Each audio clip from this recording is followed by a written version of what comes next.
Assalamualaikum warahmatullahi wabarakatuh. Selamat sore semuanya. Jadi kesempatan pada hari ini kita kembali lagi di tanaman cabai kita.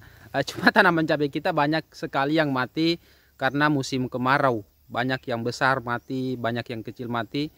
Terus kita mau sulami itu bibit kita kehabisan. Karena ini selama saya menanam cabai, baru pertama kalinya saya ini menanam di awal musim kemarau. Jadi pas kemarin itu pindah tanam, itu sudah memasuki awal-awal musim kemarau. Sementara di daerah saya itu sangat susah yang namanya air. Ini yang kita gunakan untuk penyiraman itu kita ambil dari kolam. Kolam yang ada di rumah, ini yang kita mesin lagi ke sini. Jadi 2 kali pengambilan air. Jadi dari sumber airnya kita mesin ke rumah, dari rumahnya kita mesin ke sini lagi. Jadi 2 kali, makanya ini untuk penyiramannya itu terbatas, makanya banyak yang mati. Dan inilah pengalaman, begitulah pengalaman. Kadang ada kendala-kendala, tapi yang pastinya kita tetap harus berusaha. Bagaimana caranya yang hidup itu, yang tersisa kita maksimalkan proses pertumbuhan sampai pembuahannya, mudah-mudahan.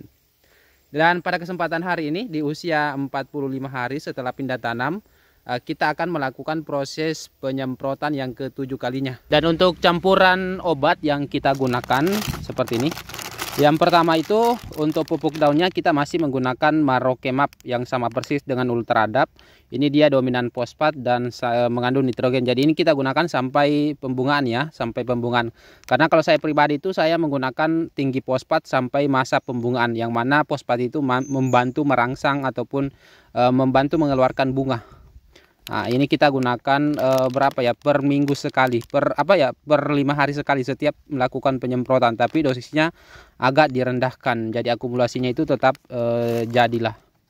Terus untuk insektisidanya kita menggunakan insektisida Bespidor. Ini bahan aktifnya imidacloprid.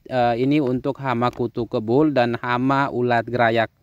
Cuma di kemasannya itu dia mencantumkan hanya untuk gerayak, tapi sebenarnya ini juga untuk kutu kebul. Ini bahan aktif imidacloprid itu kalau di pasaran bukan hanya Bespidor, ada Avidor, ada Tridor, yang pastinya insektisida berakhiran dor yang beredar di pasaran itu bahan aktifnya imidacloprid. Dan masih banyak lagi bahan merek dagang yang berbahan aktif imidacloprid. Jadi kalau misalkan kalau saya pribadi untuk mengatasi hama kutu kebul itu kebanyakan saya menggunakan insektisida berbahan aktif imidacloprid. Untuk merek dagang itu saya sesuaikan dengan apa yang gampang saya dapatkan, karena kalau pribadi di daerah saya itu tidak selamanya Bespidor tersedia. Kadang Bespidor habis, saya ganti misalkan ke Avidor. Misalkan Avidornya tidak ada, saya ganti Tridor. Yang pastinya untuk merek dagang itu saya tidak terlalu saya tidak fanatik merek dagang. Terus selanjutnya untuk fungisidanya kita menggunakan fungisida Ditan M45. Ini bahan aktifnya Mancozeb. Seperti itu. Dia hanya fungisida yang bisa digunakan untuk mencegah. Kalau untuk mengobati tidak direkomendasikan. Terus hormonnya ZPT-nya kita menggunakan ZPT Saga seperti ini. 5 gram. Ini tablet tablet. Ini 5 gram ini bisa untuk penyemprotan sampai 100 liter. Jadi bisa mulai 80 liter sampai 100 liter untuk penyemprotan. Makanya satu tablet 5 gram ini kita cairkan dulu ke dalam botol. Kita takar dulu.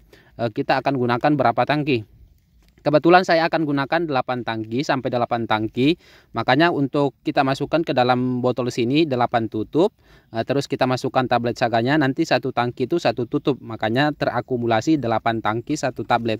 Jadi kalau misalkan kita hitung-hitung itu mungkin kurang lebih 0,6 gram per tangki lah. Kalau seperti ini 0,6 gram, jadi 8 tangki itu kurang lebih 5 gram.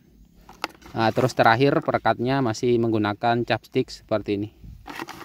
Dan untuk dosisnya yang pertama untuk Marokemapnya ini kita gunakan 1 sendok makan seperti ini.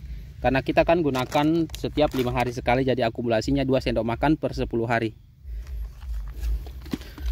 Terus fungisidanya untuk fungisida Ditan ini kita gunakan 2 sendok makan per tangki 15 liter. Mungkin sudah hampir habis, mungkin sekali lagi ya, 1 tangki lagi.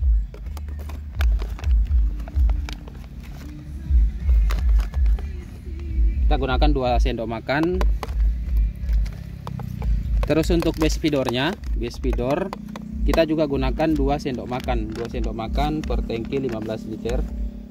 Ini masih 1 kali lagi, 1 tangki. Seperti ini.